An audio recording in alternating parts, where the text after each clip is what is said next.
Takže ahojte milí diváci a ľudia, toto je len taký rýchly tutoriál, taký slovný alebo audio, ako by som to mohol nazvať, že ako používať Numark Party Mix DJ pult bez repráku, alebo ako ho v podstate aj plnohodnotne so softvérom, s jednorázovou platbou a bez repráku používať. Takže tieto dve veci spojíme dokopy.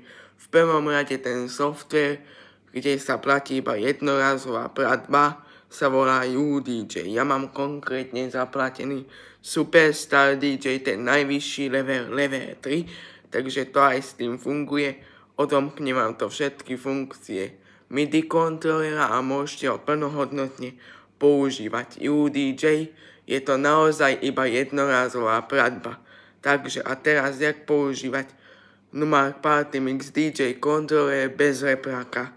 Jednoducho pripojíte ho k počítaču, aj pult zapojíte, dáte tam tie káble USB a ako ho používať bez reproduktora. Je to jednoduché. Prepneme si hlasitosť, teda repráky počítačové, aby to hralo cez tie počítačové repráky, rozumiete?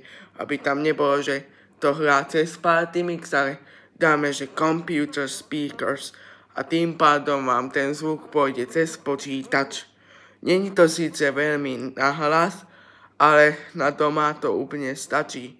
Takže takto sa to používa bez reproduktorov, že v počítači hlasitosť zmeníte z Party Mixu na computer speakers, lebo keď je to na Party Mix režime, tak vám to nepôjde, lebo ten Party Mix kontroler nevydá zvuk. Musí to byť na computer speakers.